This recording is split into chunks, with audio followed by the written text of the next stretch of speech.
بسم اللہ الرحمن الرحیم۔ پایان مسجد میں ایک سائبان تھا جو کہ صفہ کہلاتا تھا۔ وہ ان فقراء، مساکین اور صحابہ کرام کے لیے تھا جن کے پاس مال و متاع نہیں ہوتے اور نہ ہی ان کے پاس اہل و عیال تھے۔ انہی کی شان میں ایک آیت مبارکہ بھی نازل ہوئی۔ اللہ تعالیٰ ارشاد فرماتا ہے وَاصْبِرْ نَفْسَكَ مَعَ الَّذِينَ يَدْعُونَ رَبَّهُمْ بِالْغَدَاةِ وَالْعَشِيِّ يُرِيدُونَ وَجْهَهُ۔ فرمایا کہ روکے رکھو اپنی جانوں کو ان لوگوں کے ساتھ کہ جو پکارتے ہیں صبح شام اپنے رب کو اور اسی کی رضامندی چاہتے ہیں۔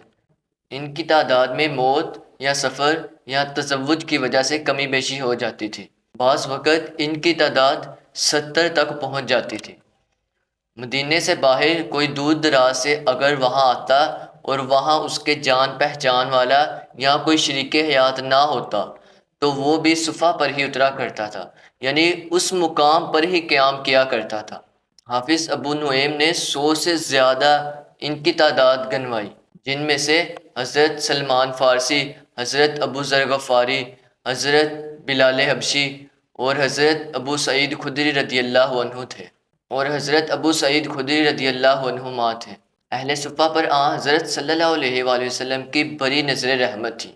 ایک دفعہ مال غنیمت میں کچھ کنیزیں آئیں تو آپ صلی اللہ علیہ وآلہ وسلم کے صاحبزادی حضرت بی بی فاطمہ الزہرا رضی اللہ عنہا اور حضرت علی المرتضیٰ رضی اللہ عنہ آپ کی خدمت میں حاضر ہوئے۔ کہنے لگے کہ ان کنیزوں میں سے ہمیں ایک خادمہ دے دیں۔